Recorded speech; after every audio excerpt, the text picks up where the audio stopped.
Hi, this is Shelby French, your guide to Gold Country Living, and I am here at one of my listings.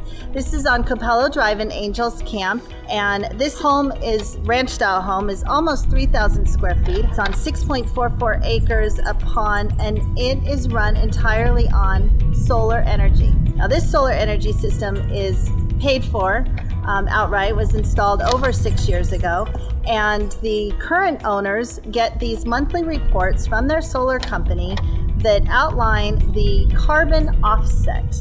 And the reports state that the carbon offset is 921 pounds, and it's the equivalent of 11 trees. Now, I have no idea what that means. So I brought my friend Allie Reynolds here, who owns a solar company here in Angels Camp, and she's going to tell us a little bit about her company and also about this carbon offset and the benefits of solar energy. Great. Well, I'm with Aurora Energy, and we're right on Main Street, 80 South Main. Thank you, Shelby, for inviting me. You guys should all work with a realtor who is as educated as Shelby and who's wanting to educate her customers, because it's really awesome to be able to get out here and help the customers understand the value of the home when it has a solar system on it, whether you're the seller or the buyer.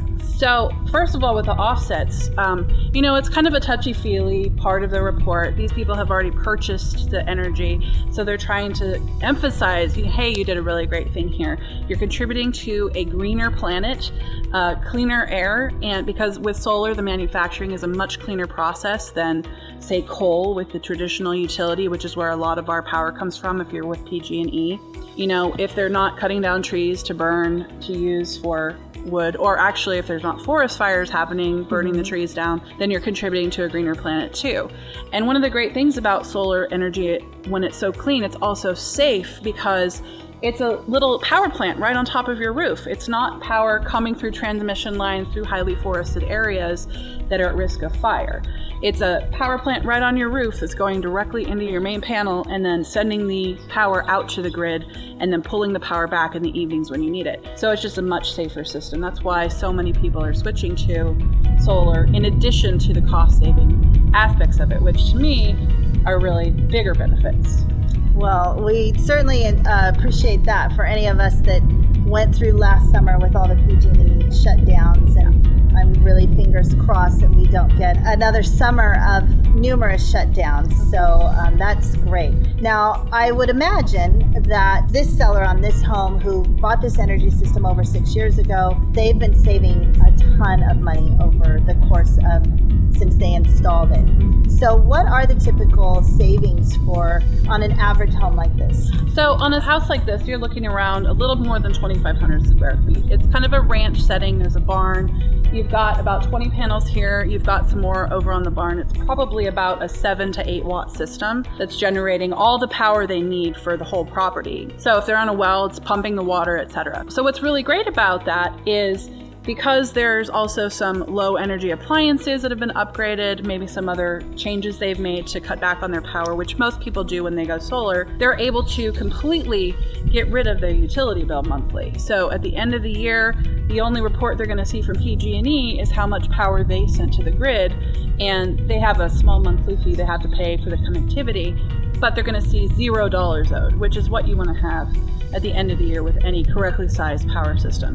A house like this in the spring and the winter is going to be running between $200 to $350 a month on an average utility bill, with an average of 4 residents, usually 2 adults, 2 children. Now in the summertime, that can get up as high as $600 to $700 to $800, depending on if you have a traditional HVAC system or if you're using swamp coolers. And that is a really painful bill to get. Yeah. I myself am switching to solar right now because I've had some bills like that, including last summer. Wow. You mentioned something about the power outages, and I just want to briefly address that. It's not going to go away.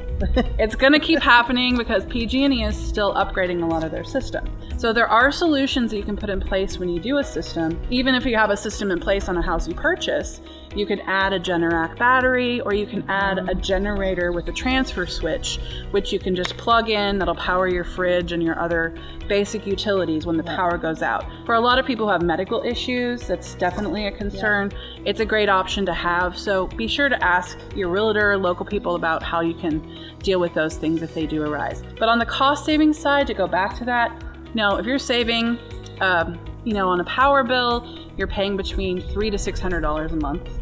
And that's $4,000 to $6,000 a year. If you can replace that with a solar bill, which is going to be at least 25% less a month, instead of paying the utility, you're going to save at least $3,000 a year. And over 20 to 25 years, that's a lot of money. That's a college fund, that's a retirement fund, or retiring 2 years earlier, or going on that amazing bucket list trip around the world. So really, if you don't invest in solar, whether it's on a house that already has it in place or adding it to your own home, you're just selling yourself short by missing out on the savings that you would be making immediately when the system gets turned on. Yeah, and you mentioned 25% savings, but oftentimes, like my family just installed solar, it's even more than that, right? Typically, it can be 30 to 40%. 25% is actually kind of my low bar. If I can't save someone 25%, I won't even quote them on a system. Yeah. So over the years, I've learned, we see the rebates and we see all of that advertising. So tell us a little bit about why solar now and what those rebates mean. And I know that they come and go. So where are we at with all of that now? Yeah, that is confusing. A lot of people, it's part of the educational process. So California currently does not have state rebates existing anymore. They were done away with a few years back. However, there is a federal tax credit. So in 2020, the tax credit is 26%, which is a really big discount. And it's not a check the government writes you for 26%. When you file your taxes at the end of 2020, that will be a credit against what you owe. If you don't owe that amount, the typical rebate is about $6,000 to $10,000 on a system. So the government's not going to write you a check for that amount, but if you owe them a couple grand, you can count that against what you owe for up to 5 years. So you can take that tax credit over the course of 5 years so you get the full amount. So that's a really nice thing. Yeah. If you're self-employed or you own a business, chances are you might have a bigger liability and you could use it all in 1 year. So it's a really great credit to have. Next year, the credit is going down to 22%. The year after that, it's going to be at 0. That is what it is currently scheduled for. Wow. Now, California has also mandated that any new construction have solar on it. So if you're thinking of building a home or buying a home, if you can find a home that already has solar in place and it's in good shape, go for it, because it's going to just save you the headache of even having to deal with it. But if you're thinking of adding it, it's definitely something you want to do in 2020 to save that 26%. And here's a tip. If your house needs a new roof or a new HVAC system, you can actually do those at the same time as you do your solar and get the 26% savings on those items as well. So if you're putting in a $20,000 roof, which is a 50-year roof, you're saving $5,000, a little more than $5,000 on that. So it's a really nice incentive to have. And the financing on the solar and the additional items is very easy to get. Anyone with a 650 credit score or above can get it. And it starts at 2.99%, which is better than you can get at a bank. I couldn't even get home equity line of credit for that low when I did mine. So, they make it really accessible, and you definitely want to do it as soon as possible to take advantage of the biggest credit you can get. That's so interesting. And for some of the homes that, like, I sell up and down the corridor, Calaveras County as well as Tuolumne County, and so are you limited at all to homes like up in Arnold, where it's heavily treed, or do you see less solar up there, or are you always looking for? It's a really good question. And so what we have to do is, if someone calls me and they need a quote, the first thing I do is look up their home on satellite imagery and see what the shading issues are. And then we can actually put it into our software that takes a picture of the roof, like adjusts by the azimuth of the north facing, south facing. The south facing roof is always going to be the most high performing option. How do the trees around the house affect that area that's going to be the most high performing? We can make recommendations for trimming trees, cutting trees down. It's always a good idea to have more space around your property anyway for fire danger. So if you have that option, you can do that. There's definitely more of a shading challenge when there's a more treed area. But you can see in this property, we're surrounded by trees. And we've still got plenty of sun directly on the roof. So it just depends on how far they are away from the house, how tall they are, and how many hours too, right? Yeah, exactly. And that your system just plug all that in, it probably spits out. And we what can their tell savings are someone gonna right be. away if it's going to work or not. And if we don't think we can do it and at least get a 60 to 70% coverage of their power offset, Wow. then we're not going to install the solar because it just doesn't make sense for that customer.